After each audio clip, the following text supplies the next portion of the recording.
One of the main areas where business owners spend time, or should I say waste time, is solving problems of team.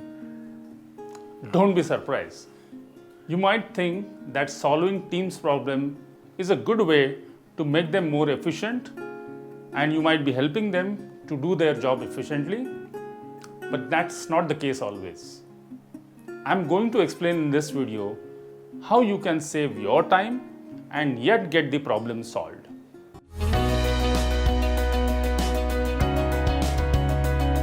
Let me explain this with an actual real life example. One of my coaching clients told me that he tries to groom his team by spending a lot of time, almost half a day every day, in solving their problems and teaching them in the process, so that they learn how to do it. But he had two challenges.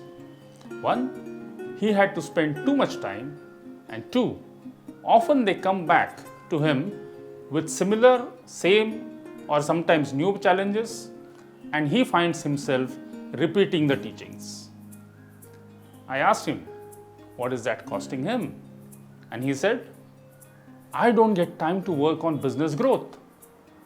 I feel like I should fire the entire team and get some new, fresh, good candidates who can take responsibility, apply their mind, and solve challenges. After all, we have learned on our own.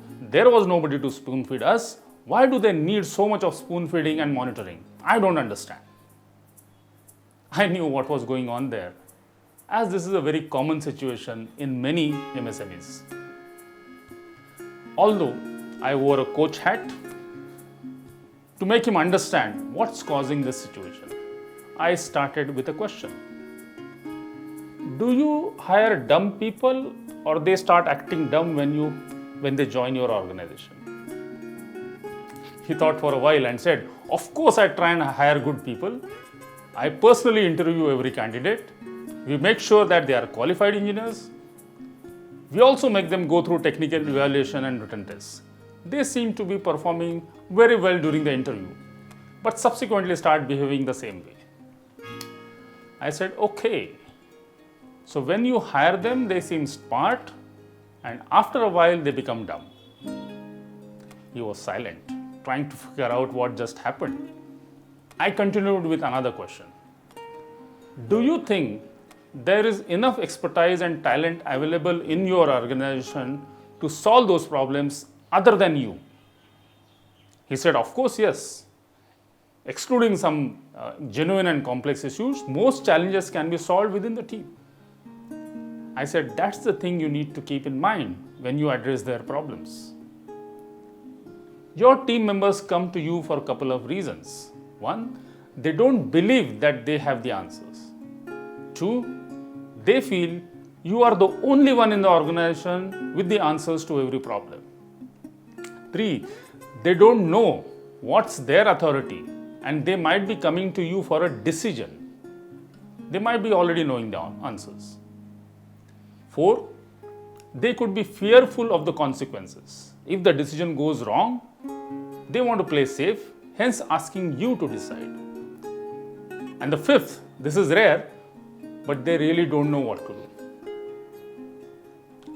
They are in a way using upward delegation to make you do their job. Of course, they are doing this unintentionally. Now he asked, what's the solution then? It's simple, I said.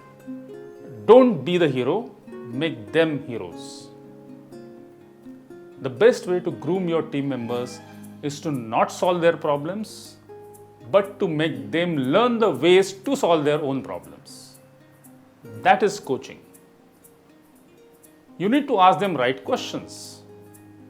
Here, I would like to recommend two books. First, The Coaching Habit by Michael Stanier. And the second book is 1 Minute Manager Meets the Monkeys. That's by Ken Blanchard. Now, I suggested to my client that he needs to let go of the urge to solve their problem. Instead, send them back and tell them to come back with the options they have. What is the best option according to them? And also with a justification why that's the best option. Ask them, if they can discuss this challenge with anybody else in the organization, if they can't come up with the solution by themselves. Simple questions like, what do you think the solution is? Or, what exactly is your challenge here? Or, what do you want from me? This can get them thinking about the solution. While our conversation was going on, he received a text from his colleague. Boss, should we send this material on delivery challan or make an invoice? He texted back, what do you think? He got a reply in 2 minutes. Let's send it with invoice. Anyway, invoice has to be made for this supply. He said it saved me time to dig into the history of this client and the transaction and teaching his colleagues when to send on delivery challan and when to raise invoice. Would you like to know these magic questions that save your time and groom your team at the same time? Write coaching questions and we will have a chat about it.